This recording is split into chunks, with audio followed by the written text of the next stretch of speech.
Bonjour. Livre de développement personnel de Neale Donald Walsch. Ça s'appelle Conversation avec Dieu.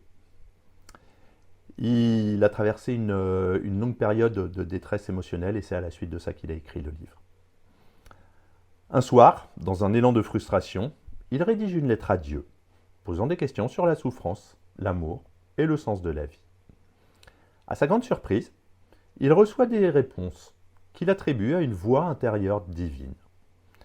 Ce dialogue devient la base de son livre qui se présente sous forme de questions-réponses entre lui et une entité qu'il identifie comme Dieu. L'ouvrage est divisé en plusieurs thèmes clés, abordant des aspects spirituels, philosophiques et existentiels de l'humanité. Il remet en question certaines croyances religieuses traditionnelles et propose une vision de Dieu comme une énergie aimante, dénuée de jugement. Tout d'abord, la nature de Dieu. Dès le début du dialogue, Dieu explique qu'il n'est pas une entité extérieure ou un être distant, mais une présence omniprésente et bienveillante. Contrairement aux dogmes religieux classiques, ce Dieu ne juge pas, ne punit pas et ne demande aucune adoration. Il affirme que chaque être humain est une extension du divin et possède un libre arbitre total. Ensuite, le but de la vie. Selon Dieu, le but de l'existence n'est pas de prouver sa valeur ou d'atteindre un état de perfection, mais plutôt d'expérimenter la vie et de créer librement.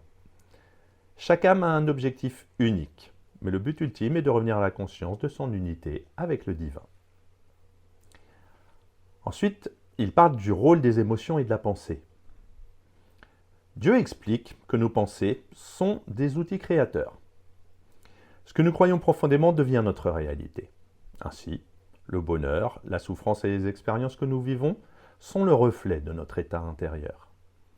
L'humanité a oublié son pouvoir créateur et vit souvent dans la peur plutôt que dans l'amour. Donc l'amour et les relations humaines, l'amour inconditionnel est un des concepts centraux du livre. Dieu affirme que le véritable amour n'attend rien en retour. Il est libre et ne possède pas. Les relations humaines échouent, car souvent elles sont fondées sur le besoin et l'attachement, plutôt que sur une connexion authentique. Il parle ensuite de la mort et de l'au-delà. Dieu rassure Walsch en expliquant que la mort n'est pas une fin, mais une transition vers un autre état d'être. Il n'y a ni enfer, ni punition après la mort. Seulement une prise de conscience de soi et une réintégration avec le tout. Chacun crée sa propre réalité après la mort en fonction de ses croyances et de son évolution spirituelle. Il parle du bien et du mal. Contrairement aux croyances traditionnelles, Dieu affirme qu'il n'existe pas de bien et de mal absolu. Ce sont des constructions humaines basées sur des jugements culturels et religieux.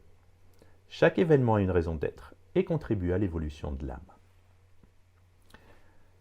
Enfin, en avant-dernier, il parle de la société et de la spiritualité. Dieu critique la manière dont les sociétés modernes fonctionnent, expliquant qu'elles sont basées sur la peur, le contrôle et la séparation. Il encourage une approche plus spirituelle et bienveillante de l'existence, où chacun reconnaît son lien avec les autres et avec le divin. Et enfin, la prière et la connexion avec Dieu. Dieu n'exige pas de prière spécifique, mais encourage un dialogue constant et sincère avec lui-même.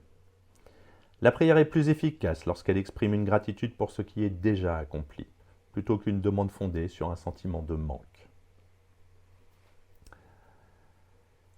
Si on analyse le livre, 5 points principaux. Tout d'abord, c'est une approche non religieuse de la spiritualité.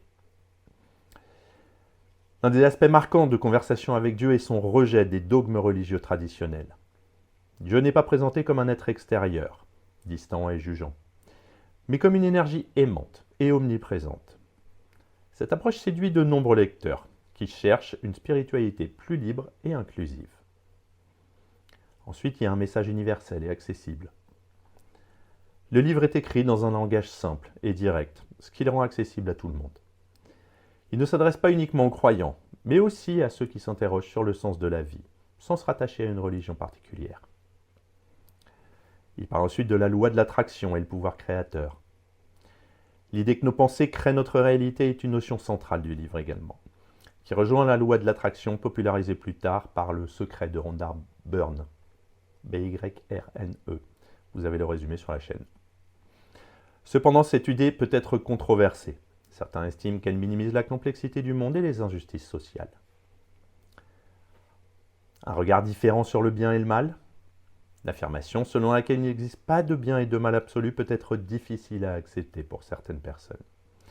Cependant, cette vision encourage à dépasser le jugement moral pour voir chaque événement comme une opportunité d'apprentissage et d'évolution. Et enfin, c'est un livre qui invite à la réflexion et à l'expérimentation. Le livre ne cherche pas à imposer une vérité absolue, mais il invite plutôt chaque lecteur à expérimenter par lui-même et à trouver sa propre voie spirituelle. Donc pour conclure, c'est un livre inspirant qui propose une vision nouvelle et libératrice de la spiritualité. Il remet en question les croyances traditionnelles sur Dieu, le bien, le mal et le sens de la vie. Il offre également une approche fondée sur l'amour, la responsabilité personnelle et le pouvoir de la pensée. Le livre s'adresse à ceux qui cherchent à donner un nouveau sens à leur existence, à dépasser leurs peurs et à vivre en accord avec leur nature profonde. Toutefois, certaines idées comme la négation du bien et du mal ou la loi de l'attraction peuvent susciter des débats, mais on n'est pas là pour ça aujourd'hui.